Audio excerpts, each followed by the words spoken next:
Hi అందరికీ నమస్తే.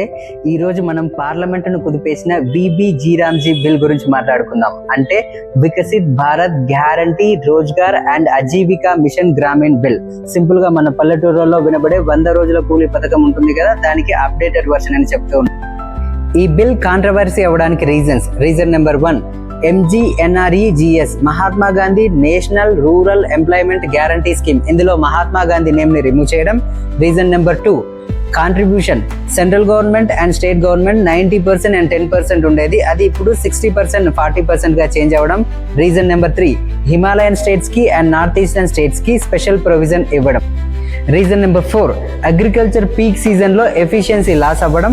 And last reason number 5, demand driven scheme అన్న సోల్ మిస్ అవ్వడం. అంటే ఎవరైతే తమకు పని కల్పించాలి అని అప్లై చేసుకుంటారో వారికి 15 రోజుల లోపల గవర్నమెంట్ కనీసం 100 రోజుల పని దినాలు కల్పించాల్సి ఉంటుంది, లేదంటే వారికి నిరుద్యోగ భృతి ఇవ్వాల్సి ఉంటుంది.